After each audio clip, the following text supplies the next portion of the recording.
Good morning student. हम लोगों ने अपने पिछले वीडियो में एक्सरसाइज 1.3 को कर लिया था सेट थ्योरी का। आज हम लोग नेक्स्ट टॉपिक वेन डायग्राम पढ़ने वाले हैं। तो देखिए वेन डायग्राम में क्या होता है, जैसा कि नाम से ही पता चल रहा है वेन डायग्राम। डायग्राम मतलब एक ऐसा डायग्राम जो सेट थ्योरी के रिलेशंस को बताएगा और आप इसको पिक्टोरियली दर्शा सकते हैं। तो वेन डायग्राम में हम लिख सकते हैं ए diagram which represent the relation among sets. A diagram which represents the relation among sets called Venn diagram.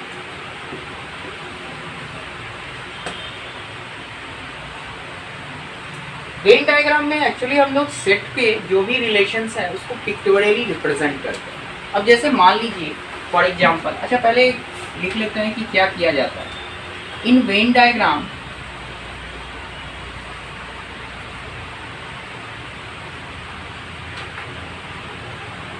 A rectangular reason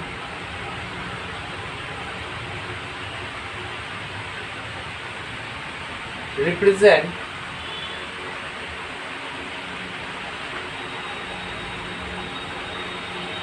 in Venn diagram, a rectangular region represents the universal set.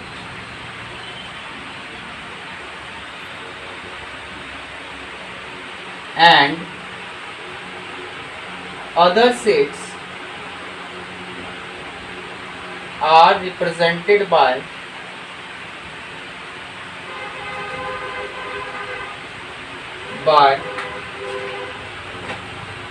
circles. For example एक set U है जिसमें element है 1 2 3 4 5 6 7 और एक set B है A है जिसमें element है 2 3 4 5 6 और एक B सेट भी लिया गया है जिसमें एलिमेंट है 4 5 6 7। आप इसको और बढ़ा सकते हैं 8 9 10 भी ले सकते हैं। अब यहाँ पे अगर हम ध्यान दें तो अगर आप देखें तो इसको हम कैसे पिक्टोरियली रिप्रेजेंट कर रहे हैं, जैसा कि लिखा गया है एक रेक्टेंगुलर रीजन लेना है और उसमें एक रेक्टेंगुलर रीजन को U मान लीजिए और जो सेट्स है A और B उसको आप सर्कल के फॉर्म में इसके अंदर लिख सकते हैं। तो सबसे पहले इंपॉर्टेंट बात ये देखना है इसमें कि ये सेट जो है इसमें क्या दोनों में कोई कॉमन एलिमेंट है। अगर कॉमन एलिमेंट है तो जो आपका सर्कल है वो इंटरसेक्टिंग सर्कल्स बनेगा, मतलब कि सर्कल को आपस में इंटरसेक्ट करवाना होगा। अब जैसे देख लेते हैं, अगर हम देखें तो आपका जो 4 5 6 एलिमेंट है वो A में भी है B में भी है, तो आपका सेट कुछ ऐसा बनेगा। ये एक सर्कल A के लिए मैंने ड्रॉ किया है और एक सर्कल B के लिए ड्रॉ किया है और दोनों में एक रीजन कॉमन बनाया क्योंकि दोनों में 3 एलिमेंट कॉमन है। तो पहले आप कॉमन एलिमेंट को लिख दें यहाँ 4 5 6। उसके बाद A सेट में 4 5, अब देखिए A सेट ये है मेरा और B सेट ये है, तो कॉमन एलिमेंट तो लिख दिया गया पूरा सेट में। अब बचा कौन सा एलिमेंट, तो 4 5 6 लिख दिया गया है A सेट में, यानी इस तरह से 2 3 यहाँ पे आ जाएगा और B सेट में आपका ओनली 7 आ जाएगा। अब देखिए ये पूरा जो सेट है वो पूरा A और B सेट आ गया आपका, यानी 2 3 4 5 6 7 पूरा A और B हो गया। अब बचा हुआ एलिमेंट को आप इस इंटरसेक्टिंग सर्कल्स और सर्कल से बाहर लिखना पड़ेगा। तो आप देख सकते हैं 2 3 4 5 6 7 पूरा कवर हो चुका है आपका। अब बचा आपका 1 8 9 10, तो आप यहाँ पे लिख सकते हैं या कहीं भी इस रीजन में कहीं भी लिख सकते हैं 1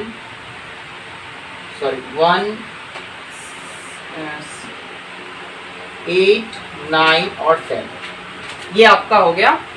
इस चीज़ को मैंने पिक्टोरियली इस जो रिलेशन था U A और B के बीच में उसको पिक्टोरियली दर्शा दिया गया।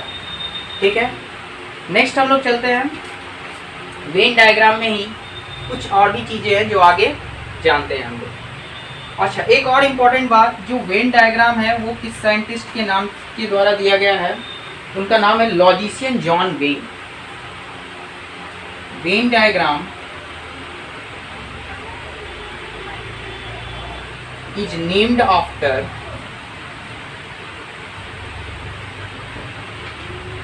logician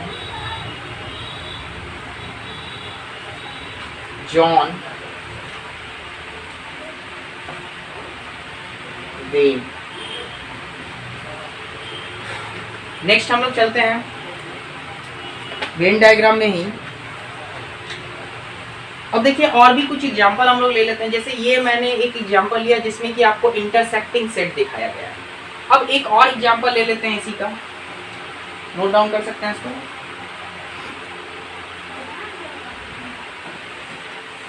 अब एक और एग्जांपल क्या है इसका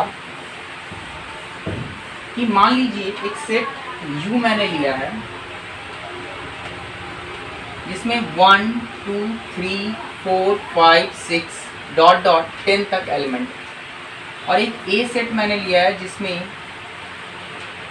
1 2 3 4 5 एलिमेंट है, और एक बी सेट लिया है जिसमें हम 3 4 एलिमेंट को रखते हैं। अब आप यहाँ पर देख सकते हैं ए सेट, ये जो बी सेट का एलिमेंट है वो पूरा ए में मौजूद है। तो यहाँ पर आप देख सकते हैं कि जो बी है ना वो सबसेट, प्रॉपर सबसेट है ए का। तो अब प्रॉपर सबसेट रहे तो आप कैसे पिक्टोरियली इस चीज को रिप्रेजेंट करिएगा सेट में। तो इस चीज को देख सकते हैं आप, ये यू हमने बना दिया, एक रेक्टेंगुलर रीजन जो यू को रिप्रेजेंट करता है, और एक ए सेट बना है, अच्छा सॉरी बी सेट बना लेते हैं। बी सेट में एलिमेंट है आपका 3 4, और पूरा फिर ये मैंने ए सेट इसी के अंदर बना दिया, यानी कंसेंट्रिक सर्किल ड्रॉ किया गया ए सेट। अब इसमें एलिमेंट कौन सा बचा? तो आपका 3 4 तो लिख दिया गया है, बचा 1 2 5। तो आप लिख सकते हैं यहाँ पे 1 2 और ये 5 कहीं पर भी। तो आप देख सकते हैं यहाँ पर जो 3 4 है वो चूंकि ए में भी मौजूद है, तो इसी वजह से जब भी ऐसा हो कि कोई एक सेट दूसरे सेट का प्रॉपर सबसेट हो तो आप इसको पिक्टोरियली में कैसे दर्शा सकते हैं? तो कंसेंट्रिक सर्कल द्वारा दर्शा सकते हैं, ठीक है। और बाकी बचा एलिमेंट जैसे कि 1 2 3 4 5 तो हो ही गया, बाकी बचा 6 7 8 9 और ये 10 आप कहीं पर लिख सकते हैं। क्लियर बात है, कोई दिक्कत नहीं इसमें। आगे चलते हैं। आगे टॉपिक है आपका operations on sets. Next topic है ऑपरेशंस ऑन सेट।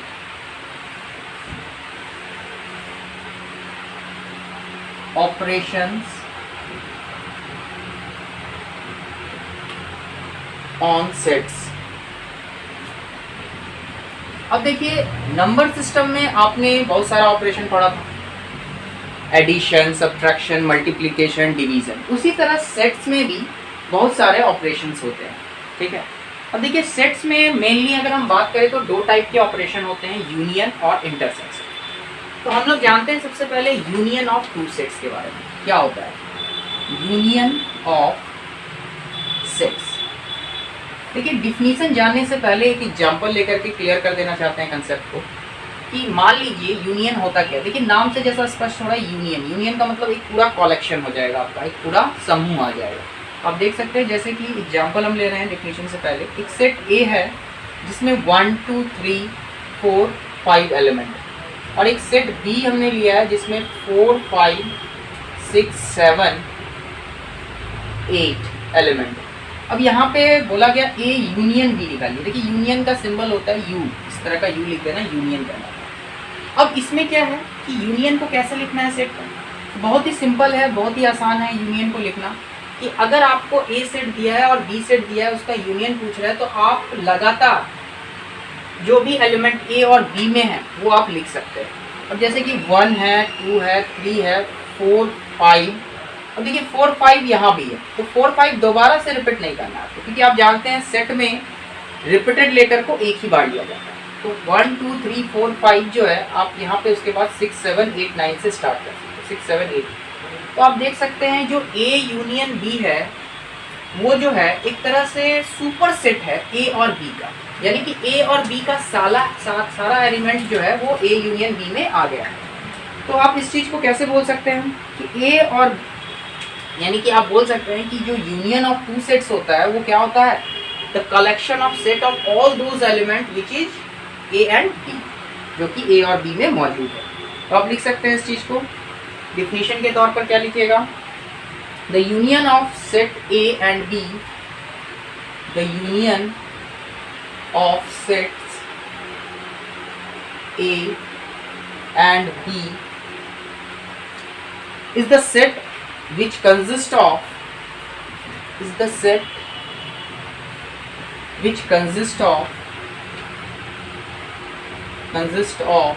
क्या रखना है भाई, consist of all the elements of A, all the elements of A and all the elements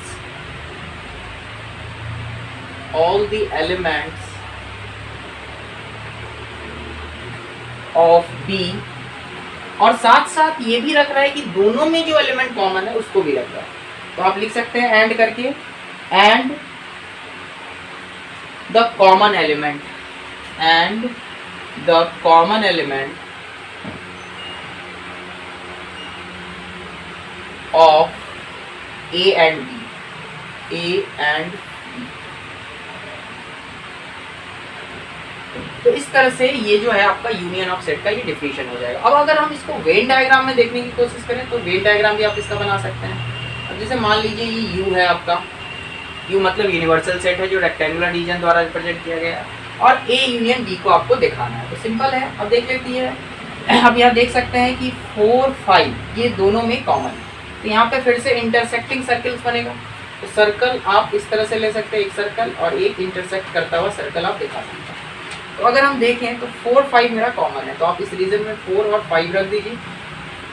अब बचा आपका 1, 2, 3, ए और बी ले लीजिए, 1, 2 और ये 3 आपका। दूसरा क्या बच गया आपका, 4, 5 तो ले लिए थे, 6, 7, 8 बी से। तो इस तरह से ये आप पिक्टोरियली इसको रिप्रेजेंट कर सकते हैं। आप पूछेगा ए यूनियन बी कौन सा रीजन हुआ, अगर रीजन, क्योंकि हम लोग जब भी बात करते हैं वेन डायग्राम का तो रीजन कौन सा हुआ, तो ये जो आपका पूरा रीजन है, अगर हम इसको सेट कर दें इस तरह से, तो ये पूरा रीजन जो आपका होगा, ये पूरा रीजन आपका क्या कहलाएगा, ये पूरा रीजन आपका ए यूनियन बी का हो जाएगा, पूरा रीजन टोटल। ठीक है, अब आगे चलते हैं। यूनियन ऑफ सेट तो समझ गए। आप यूनियन ऑफ सेट को ऐसे भी लिख सकते हैं कि नोट में आप क्या लिख सकते हैं कि ए यूनियन बी, अगर हम इसको सेट बिल्डर फॉर्म में लिखें, जैसे कि ये सब अभी रोस्टर फॉर्म में है, अगर हम इसको सेट बिल्डर फॉर्म में लिखें तो आप किस तरह से लिख सकते हैं ए यूनियन बी को,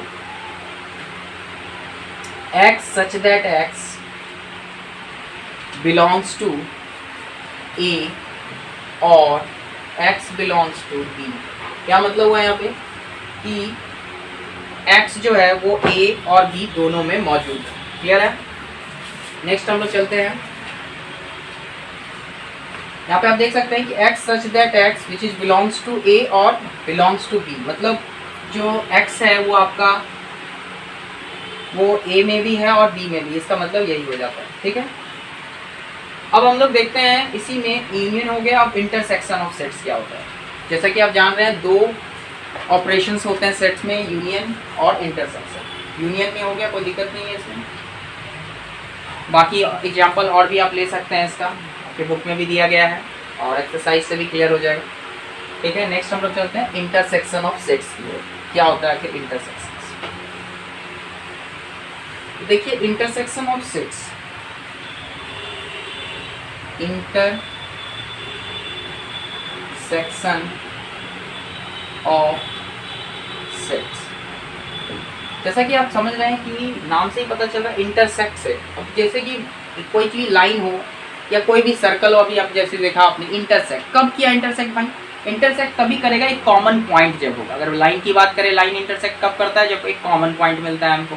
तो सेट में भी, यहाँ पर भी अगर दोनों सेट में कोई एलिमेंट कॉमन है तो आप उसको इंटरसेक्शन, यानी कि दोनों सेट में जो कॉमन एलिमेंट है बस आप उसको लिख दीजिए, वो इंटरसेक्शन हो जाएगा। नेक्स्ट चलते हैं हम लोग, एक एग्जांपल लेकर के पहले क्लियर कर लेते हैं हम लोग। जैसे कि मान लीजिए एक सेट ए है जिसमें 1 2 3 4 5 6 7 एलिमेंट मान लीजिए, और एक बी सेट है जिसमें 1 2 3 एलिमेंट। तो आप देख सकते हैं ए इंटरसेक्शन बी, इसका सिंबल थोड़ा ऐसे होता है, it is read as A intersection B, it is read as A intersection B. तो आप इंटरसेक्शन में क्या करते हैं, बस कॉमन एलिमेंट को लिख देते हैं। तो दोनों में कौन सा एलिमेंट कॉमन है, तो दिखाई दे रहा है आपको कि 1 2, दोनों में 1 2 कॉमन, तो आप लिख सकते हैं 1 2 यहाँ पे। तो ये हो गया आपका इंटरसेक्शन ऑफ सेट्स। आप डिफिनीशन में क्या लिख सकते हैं कि the intersection of two sets, the intersection of sets A and B is the set of all elements consist of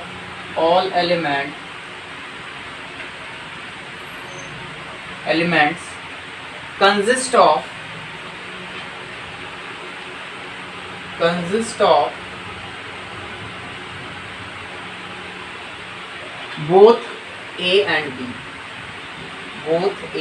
मतलब क्या हुआ कि इंटरसेक्शन ऑफ सेट्स वो सेट्स है जो A और B में दोनों में जो एलिमेंट मौजूद है उसको रखता है। ठीक है, आप देख सकते हैं दोनों में जो एलिमेंट है उसको रखता है। पिक्टोरियली भी आप रिप्रेजेंट कर सकते हैं इस चीज़ को। कैसे रिप्रेजेंट कर सकते हैं, एक रेक्टेंगुलर रीजन जो कि आपका यूनिवर्सल सेट को दर्शाता है, और एक ए सेट है आपका, क्योंकि सेट में कॉमन एलिमेंट है इसलिए यहाँ पे इंटरसेक्ट करता हुआ सेट बनेगा।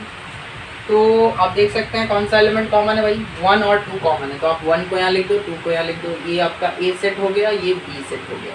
ए में कौन सा एलिमेंट है, तो 1 2 को छोड़ के 4 5 6 7 है, तो 4 5 6 और ये 7। बी सेट में कौन सा एलिमेंट है, 3 है। तो ये जो रीजन आप देख रहे हैं जो कि दोनों में कॉमन है, ये रिप्रेजेंट कर रहा है आपका ए इंटरसेक्शन बी। आप देख सकते हैं यहाँ पे 1 2 एलिमेंट है। ठीक है, तो आप इसको शेडेड अगर कर दें यहाँ पे इस रीजन को, तो ये ए इंटरसेक्शन बी हो जाएगा। आगे चलते हैं। अब बहुत सारा कंफ्यूजन क्रिएट होता है, अगर ये वाला रीजन ए इंटरसेक्शन बी है तो ये वाला रीजन क्या है, तो ये वाला जो रीजन होता है वो a माइनस बी का होता है। आगे हम समझाएंगे डिफरेंस ऑफ सेट में कि a माइनस बी क्या होता है। क्या होता है कि a माइनस बी का मतलब क्या होता है, b में जो एलिमेंट कॉमन था ना उसको आप हटा दिए a में से, इसलिए a माइनस बी होता है। यानी कि जो भी कॉमन एलिमेंट है, अगर आप a माइनस बी निकाल रहे हैं तो b में जो a और b में जो कॉमन एलिमेंट है उसको a में से निकाल दीजिए, तो आपका a माइनस बी निकल जाएगा। और अगर आप b माइनस ए निकाल रहे हैं तो b और a में जो एलिमेंट कॉमन है उसको b में से निकाल दीजिए, तो आपका b माइनस ए निकल जाएगा। क्लियर है। अब इसको अगर हम नोट में हम देख लेते हैं, अगर इसको सेट बिल्डर फॉर्म में लिखे तो क्या लिखेंगे, तो a intersection b can be written as x such that x belongs to a and use किए हम लोग x बिलोंग्स टू b। मतलब इसका यही हो जाता है कि जो एलिमेंट x वो एलिमेंट है जो a में भी है और b में भी है, इसी वजह से इसको एंड के द्वारा जोड़ा गया। क्लियर है, इंटरसेक्शन ऑफ सेट्स भी क्लियर हो गया। कुछ प्रॉपर्टीज है ऑपरेशन ऑफ यूनियन के जो हम लोग जान लेते हैं थोड़ा सा।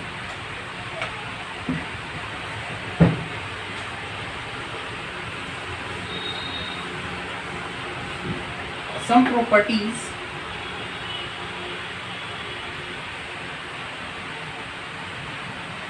of union, some properties of the operation of the union of sets,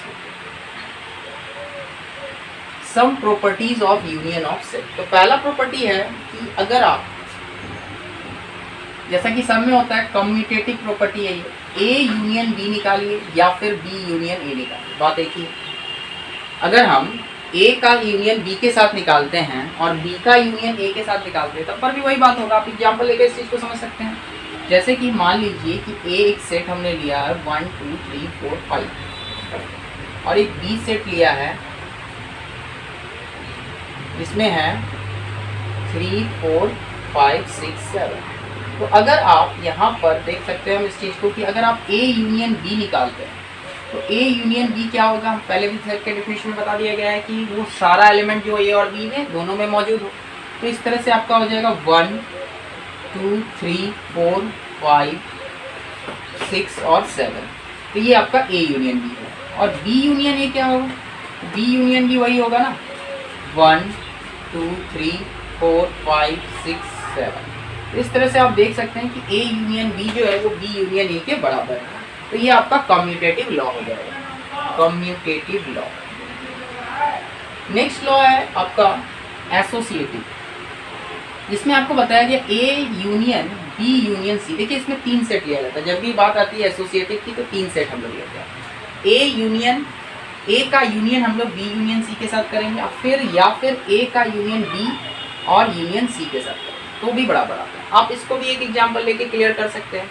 जैसे मान लीजिए ऊपर वाले में ही एक सेट हम लोग ए ले रहे हैं, 1 2 3 4 5 है, जिसमें एक बी सेट है जिसमें 3 4 5 6 7 एलिमेंट है, और एक सी सेट है जिसमें 8 और 9 एलिमेंट है। तो अगर आप A union B union C निकालने की कोशिश करेंगे तो ए यूनियन, ए सेट आपका क्या है भाई? ए सेट है आपका 1 2 3 4 5। उसका यूनियन हम लोग किसके साथ निकाल रहे हैं भाई? B union C. आप डायरेक्ट भी लिख सकते हैं बी यूनियन सी को, क्या होगा? 3 4 5 6 7, उसके बाद 8 9, 3 4 5 6 7 और उसके बाद 8 9। क्योंकि हम जानते हैं कि बी यूनियन सी मतलब क्या हुआ कि बी और सी में जो भी एलिमेंट है बस उसको आप लिख लीजिए सब। तो ये बी यूनियन सी हो गया। तो अब आप फिर से यूनियन निकाल रहे हैं तो क्या आ जाएगा? तो ये पूरा सेट आ जाएगा, यानी 1 से लेकर के पूरा 9 तक, 6 7 8 9। तो इस तरह से ये आपका जो A union B union C निकल गया। अब हम लोग इसको इस तरह से भी देख लेते हैं कि ए यूनियन बी फिर यूनियन सी क्या आएगा। तो अगर हम इस चीज को देखें तो ए यूनियन बी फिर वापस यूनियन सी, तो ए यूनियन बी क्या हो जाएगा भाई? तो ए यूनियन बी आप देख सकते हैं यहाँ से कि आप 1 2 3 4 5 6 7 पूरा हो जाएगा, 1 2 3 4 5 6 और ये 7।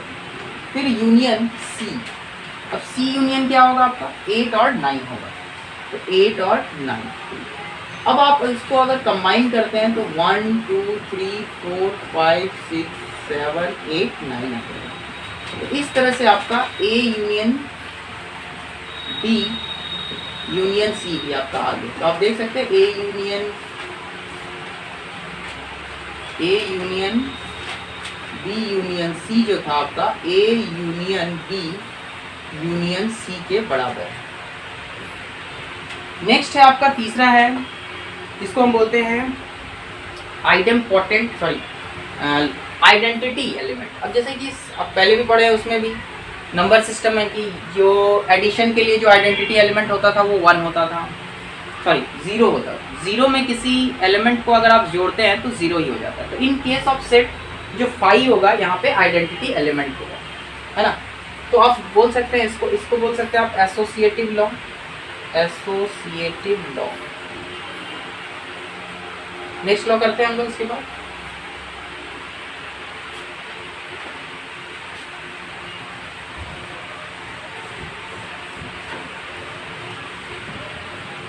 नेक्स्ट लॉ है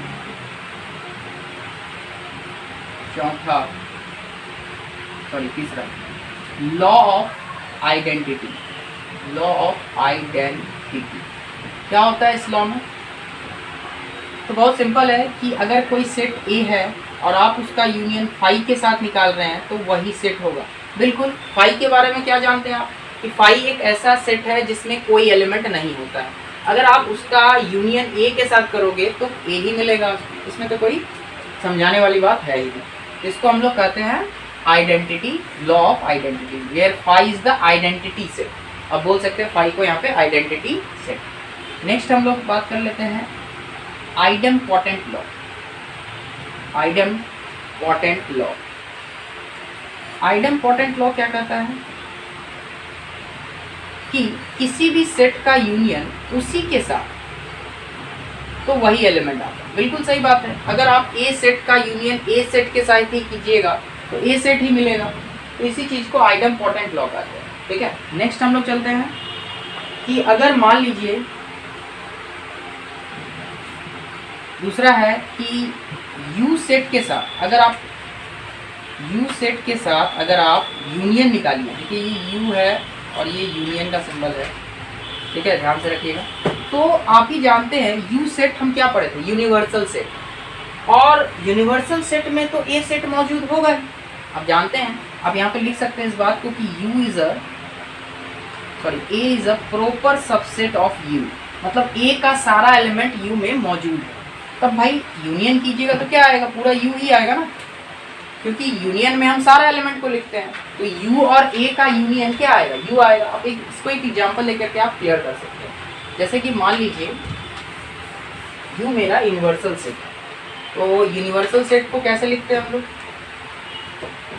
यूनिवर्सल सेट मान लीजिए 1 2 3 4 डॉट डॉट 10 तक है, और एक ए सेट एलिमेंट है, ए सेट है जिसमें आपका 3 4 5 एलिमेंट।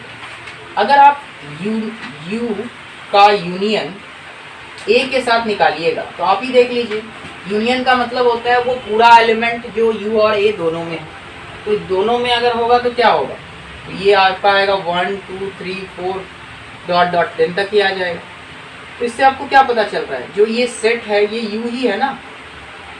तो इससे एक और क्लियर बात, कंसेप्ट क्लियर हुआ कि अगर कोई सेट किसी सेट का सबसेट है तो अगर आप यूनियन निकालते हैं तो वो जो जिसका वो सबसेट है वही सेट आ जाता है। जैसे कि आप मान सकते हैं कि नोट में हम दे सकते हैं इस चीज़ को कि अगर मान लीजिए A is a proper subset of B, यानी A का सारा एलिमेंट B में मौजूद है, तो अगर आप A यूनियन B निकालिएगा तो आपको B सेट ही मिलेगा, क्योंकि A का सारा एलिमेंट B में ही मौजूद है, पूरा एलिमेंट A का B में ही मौजूद है, इसी वजह से A यूनियन B B ही हो जाएगा। नेक्स्ट हम लोग चलते हैं, लॉ ऑफ आइडेंटिटी हो गया, इसको आप बोल सकते हैं लॉ ऑफ यूनिवर्सल सेट। यहाँ पे लिख सकते हैं law of universal set, law of universal set. Next हम लोग आगे चलते हैं, जो आगे टॉपिक है आपका वो है डिफरेंस ऑफ सेट। देखिए डिफरेंस ऑफ सेट क्या होता है, आप समझते हैं इस चीज को। जैसा कि पहले भी बता दिए थे, डिफरेंस में क्या करना है आप लोग को, बहुत आसान है। डिफरेंस ऑफ सेट, डिफरेंस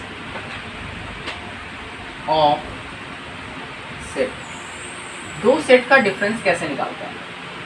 तो अगर हम एग्जांपल से आपको एक बात क्लियर करें, जैसे मान लीजिए एक सेट है जिसमें एलिमेंट है A B C D E F, और एक सेट B लिए हैं जिसमें एलिमेंट है आपका C E F G H।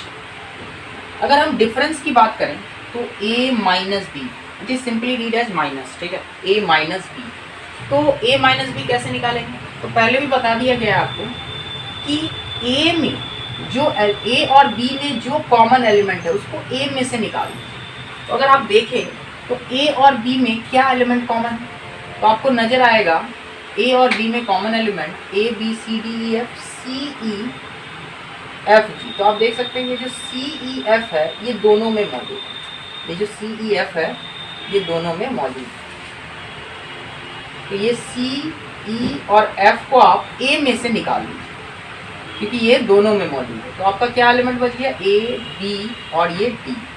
इस तरह से आप बोल सकते हैं।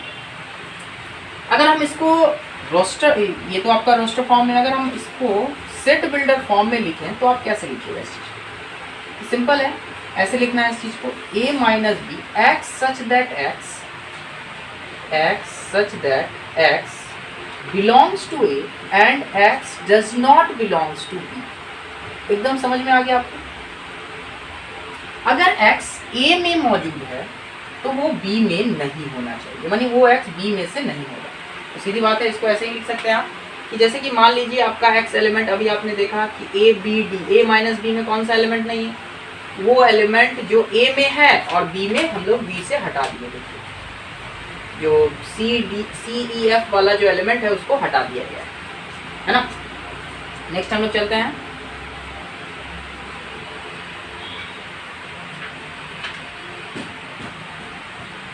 अच्छा डिफिनेशन, आप डिफिनेशन लिख सकते हैं डिफरेंस ऑफ सेट का।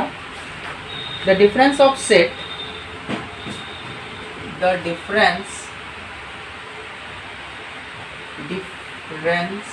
Of set A and B can be, difference of set A and B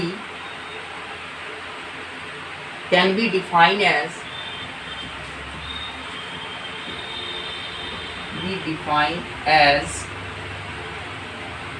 the set of element,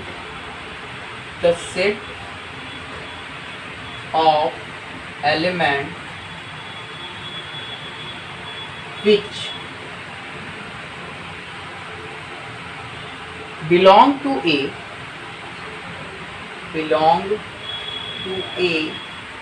but not belong to B। तो बस यही, इसको हमने सेट बिल्डर फॉर्म में भी लिख दिया है। अब इसी चीज में अगर हमको B माइनस ए निकालना रहा तो कैसे लिखते हैं? तो B माइनस ए में x सच दैट x जो B में होगा वो A में नहीं होगा, यानी x doesn't belongs to A। अच्छा, अगर यहाँ पर भी हमको B माइनस ए निकालना रहता तो कैसे निकालते हैं इसी सेट में?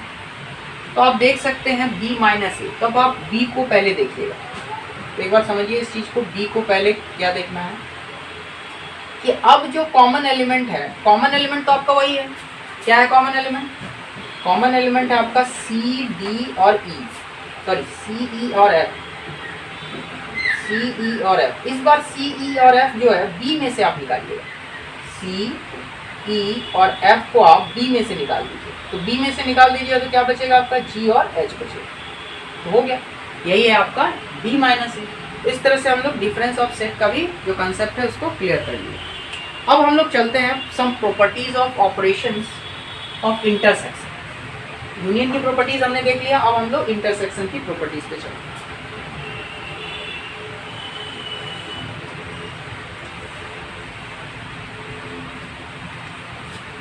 Properties of intersection of sets. पहला प्रॉपर्टीज है, जैसा कि उसमें बताया गया था कि अगर आप A इंटरसेक्शन B निकालते हैं और फिर B इंटरसेक्शन A निकालते हैं तो बात बराबर होता है। यहाँ भी वही चीज़ है, कम्यूटेटिव प्रॉपर्टी है ये। A का इंटरसेक्शन B के साथ कीजिए या B का इंटरसेक्शन A के साथ कीजिए तो वही चीज़ आएगा। आप इसको एग्जाम्पल लेके अपने से भी क्लियर कर सकते हैं, कोई दिक्कत नहीं। जैसे मैंने यूनियन में लिया था एग्जाम्पल, आप इंटरसेक्शन में भी ले सकते हैं। नेक्स्ट है आपका, अगर आप A इंटरसेक्शन B निकाल रहे हैं, उसका इंटरसेक्शन आप अगर C के साथ निकाल रहे हैं तो ये आपका A इंटरसेक्शन B और इंटरसेक्शन C के बराबर होगा। इसको हम लोग एसोसिएटिव प्रॉपर्टी बोलते हैं, एसोसिएटिव। नेक्स्ट, इसको भी आप लोग पिछले तरह के एग्जाम्पल देकर क्लियर कर सकते हैं। नेक्स्ट हम लोग चलते हैं, अगर आप फाई का इंटरसेक्शन A के साथ निकालिएगा या A का इंटरसेक्शन फाई के साथ निकालिएगा तो फाई क्या है भाई? फाई जो है आपका जिसमें कोई एलिमेंट है ही नहीं, तो A आपका वही सेट मिल जाएगा फिर से यहाँ पर भी, क्योंकि आप फाई में से A दोनों में कुछ कॉमन जो आएगा वो A ही आएगा। तो ये आपका लॉ ऑफ आइडेंटिटी हो जाएगा। नेक्स्ट हम लोग चल लेते हैं कि अगर आप आइडेम्पोर्टेंट लॉ की इसमें भी बात करें हम, जैसे कि मान लीजिए A इंटरसेक्शन A निकाल रहे हैं आप, तो वही होगा। कोई भी सेट खुद के साथ अगर इंटरसेक्शन होगा मतलब दोनों में क्या एलिमेंट कॉमन, जो A में है वही एलिमेंट इसमें भी होगा, तो इंटरसेक्शन भी A ही हो जाएगा। नेक्स्ट हम लोग बात कर लेते हैं डिस्ट्रीब्यूटिव लॉ। देखिए उसमें डिस्ट्रीब्यूटिव लॉ नहीं था, इसमें डिस्ट्रीब्यूटिव लॉ भी है। एक नया लॉ है आपके लिए डिस्ट्रीब्यूटिव लॉ, बहुत ही इंपॉर्टेंट भी है, एग्जाम पॉइंट ऑफ व्यू से इंपॉर्टेंट है ये distributive law. A intersection B union C।